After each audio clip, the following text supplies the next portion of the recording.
You may have seen these numbers on the left. These are the polls that are put forth and aggregated on Real Clear Politics. They all assume to point that Biden is winning. And you may think, well, that seems interesting because that's not what I think. Or I know the media is biased, but I guess the data is pointing in that direction. Well, we're going to get into all that. We have our Google and YouTube rankings between Donald Trump and Joe Biden to understand what is actually going on. When you look at people's behavior on a macro level with millions of data points versus this latest poll by Emerson that has 964 people. So, with that being said, if this is your first time here, what's good? My name is Sam. For those of you who are returning, it's good to freaking see you. So, as I mentioned, this poll here is from Emerson. And when you dive into the data on this poll and how it was gathered, about 550 of those data points were from landlines from a spam automated caller.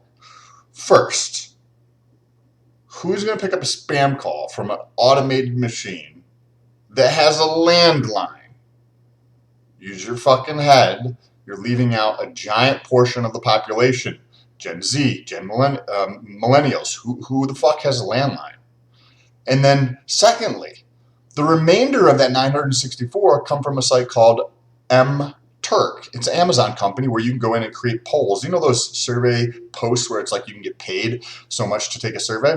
Well, I signed up for that. And I took about 50 of those. And my whole entire incentive is to just click through as quickly as humanly possible so that I can get paid. Not accuracy of the data at all, even slightly. I'll just click the top one, wherever the mouse happens to be, as quickly as possible so I can get to the next spot. It might be $1.50 for a 25-minute survey. Like, who the fuck has time for this shit? I'm not going to spend 25 minutes to read through all these questions. Like, I'm literally just going to try to click through as fast as possible to get paid more quickly. And that is where this data is coming from. Yeah. And then the media reports that this is reality. Just like the media reports here that this is from CNBC. Global infections, top 17 million. This is from Business Insider. Record number of cases, right? I'm not going to say the name because Google likes to fucking censorship. This is from Reuters.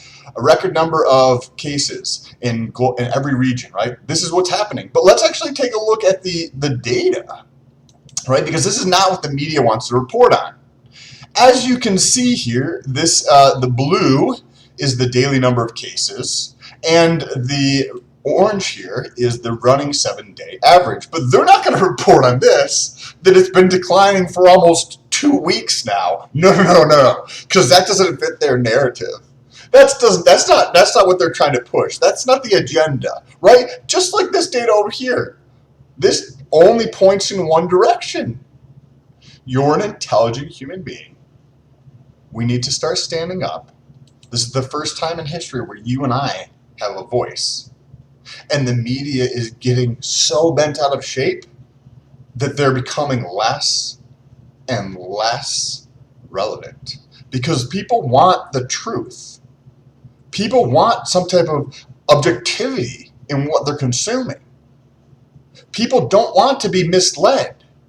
And what do you think this is? This tells you what's going on. This is from the CDC website. You can go look it up for yourself. It's the CDC, just Google CDC case numbers, right? And then this will come up. And then let's take a look over here. This is the number of deaths, right? So this is the same article that comes up on Google. We already know that the algorithm on Google, as it's come out on record from people who work at the company, is biased, and they're actually actively working against Trump with showing biased search results, right? This is from CNBC. This is from CNN. Florida sets record number of deaths, right? Washington Post. Florida, California, North Carolina, record number of deaths for days, right? This is from The Guardian. California sees record number of deaths. Well, again, we can go to the source. This is, again, CDC, right? And we get to see what they are by week. Right? This is by week right here. And we scroll down, and it actually looks like for almost 3.5 weeks now, the number's been coming down. But no, that's not what the media is going to tell you. They're going to say that there's record numbers. But in actuality, since the 18th, according to the CDC, and we already know we're gonna get into the quality of the data at the CDC in one moment here before we get into our Google and YouTube rankings to understand what is happening. But we can see that there was about 5,000 deaths in the week of the 18th of July. Since then, it has been coming down. Today is 8/5. It has been coming down for the last 2 weeks of that last month and the first week of this month in August.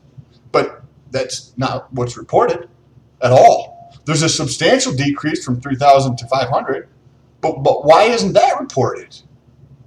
Because it doesn't fit the narrative of the media to divide people and to create more chaos, right? That is what they're trying to do. That is what's going to get clicks. That's what's going to get the eyeballs. Right? And people are fed up with this. If you look at the data, who's consumed more, and we use the proxy of the YouTube channel between CNN and Fox, Fox easily has way more views than CNN does. Because people want the truth. People want to understand what is actually going on. And that is why I created these rankings. To try to understand the American public and what was actually going on. Because when you take a look at these numbers, you know they're not accurate. Just like the CDC director here mentions, and you can Google C-SPAN CDC director and you'll find the video, where the CDC director agrees that hospitals have a monetary incentive to inflate the numbers. Yes! I'm trying to get a couple people on from hospitals that talk about how absolutely fucking ridiculous it is. Do you think for just a moment, if hospitals who don't have any patients, because everybody's under lockdown, right, and now they're running out of money, are going to do things to increase the amount of money that is coming into the hospital? They get higher reimbursements if something is a COVID death, even though you have a gunshot wound to your fucking head, right? So these numbers are already inflated. These numbers are already inflated. And they're still going down. But the media is not reporting on that, are they? And we know that they're already too high as it is. Anybody with half a fucking brain cell has known this for quite a long time. That's why we put together this ranking. We use the number 1 and number 2 sites in the planet, Google and YouTube, and we take a look at the total search volume. This is Alexa and SimilarWeb, which they do different analytics for websites. And you can see that Google's ranked number 1 and YouTube is ranked number 2. The total number of search volume on Google per second, and this data is old, this is from 2019, is 63,000 searches per second. Per second.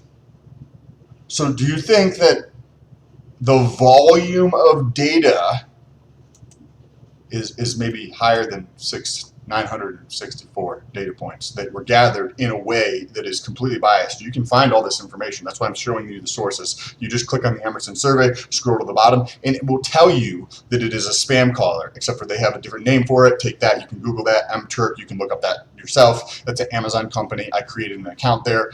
You can watch my other videos on this. This is why we release videos on this every single day, except for Sundays. So make sure you press that subscribe button and that bell notification so YouTube can notify you when I post a video. So this is on the web.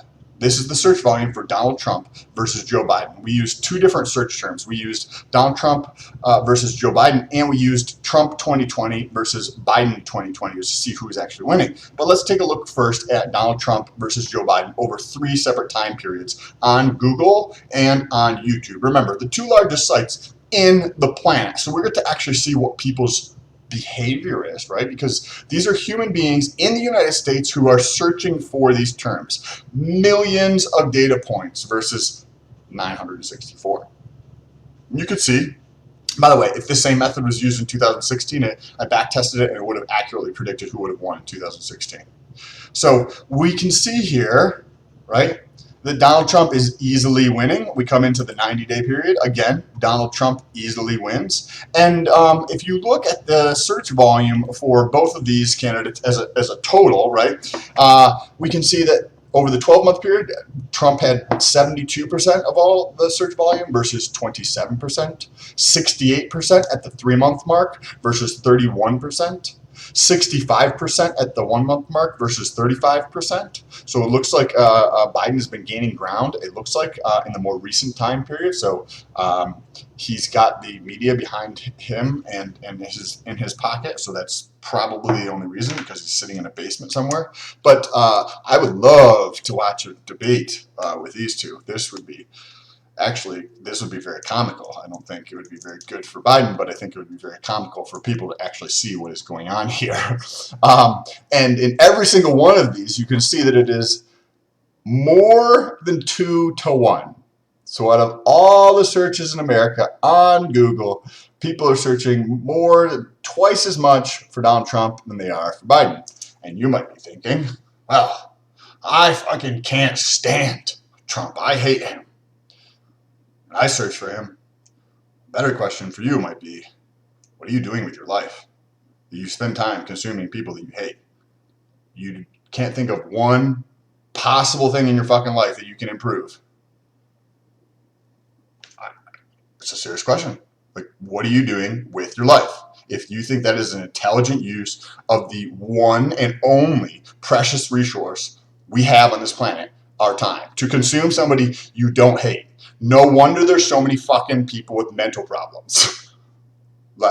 People are choosing to do, and I don't care if you're left or right. If people are Trump people and they're consuming, and they fucking can't stand Biden, they hate Biden, and they're consuming Biden, it goes both ways.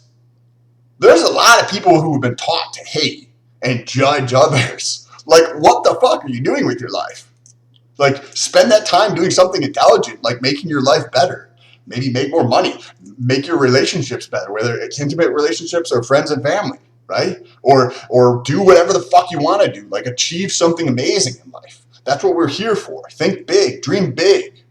It's absolutely ridiculous. So when we go over to YouTube, we have a similar story over here, but Biden does do a little bit better on YouTube than he does in the search volume.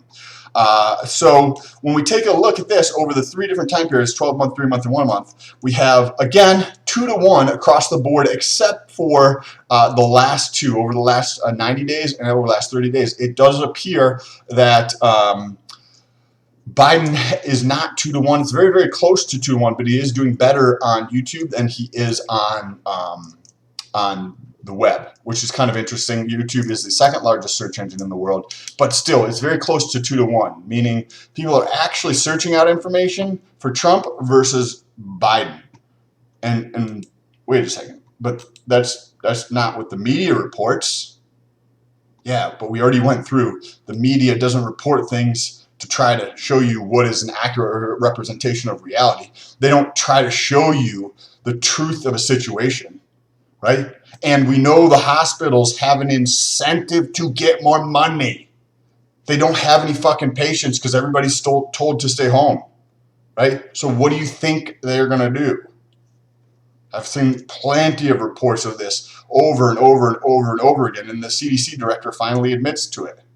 So the next terms we took a look at were Trump 2020 and Biden 2020, right? So let's take a look at these two. And we can see here, let's get this up, whoops. Trump 2020 has, zoom out a little bit. Trump 2020 versus Biden 2020. Again, over the 12-month period on Google and on YouTube. So this is on the web here in the United States. We can see that Trump 2020 versus Biden 2020 is over 4 to 1. Like 4.5 to 1. Almost 5 to 1. And absolutely stunning. We come into the 3-month mark, and it is closer. It's only 4 to 1, right? I say that a little jokingly. Again, at the 30-day mark, it is just under 4 to 1. And you can see that Biden has been slowly increasing right here, thanks in part to the media. The next is on YouTube. So remember, on YouTube, Biden does better when it's Joe Biden versus Donald Trump. But let's take a look over here where it's Donald Trump 2020 versus, I'm sorry, Trump 2020 versus Biden 2020. And we can see that it is actually worse at the 12-month mark for Biden. It is easily a 5-to-1 in terms of searches. So there's 5 searches for Trump 2020 versus Biden 2020. And the reason I added this in here is because there's probably a little bit more noise when it comes to Donald Trump versus Joe Biden. People who are like, I want to stay informed, when in reality they don't have any humility or empathy to see the other person's side, whether it's seeing Joe Biden's point of view or seeing Donald Trump's point of view, right? They're just there to hate and consume content and judge the other person in that manner. So that then when you get into more specifics with the search volume here, as in Trump 2020 versus Biden 2020, you're going to get more along an accurate representation of the data points, right? And again, this is millions and millions of data points across the United States versus what the media likes to report on. Again, 964 in case you forgot that. And we have the same exact results essentially. 80% roughly for the 3-month and the 1 month for Trump versus just over 20%. So about 4-to-1 again across the board, just under 4-to-1. 4 searches for Trump for every 1 search of Biden on Google and on YouTube when it comes to Trump 2020 versus Biden 2020. Now, you're an intelligent human being, and the only reason that you are here at this point is because you found some type of value or entertainment in what we are watching, what we're doing here. And if you agree that the media does not have any incentive and they are not portraying the truth or an accurate representation of what reality is, take a moment and share this video with somebody. Share it on Twitter. Tag me on Twitter. I will retweet it. Let's spread the message. It's about time we stand up for ourselves. This is the first time in history where we actually have a voice. It's not just 3 old fucking white men on ABC, CBS, and MSNBC or whatever those channels were. I haven't had a TV since 2009 because I knew it was garbage back then. So make sure you take a moment and press that subscribe button and that bell notification so you can be notified the next time I drop a video tomorrow morning. I appreciate you guys, and I will talk to you soon. Peace.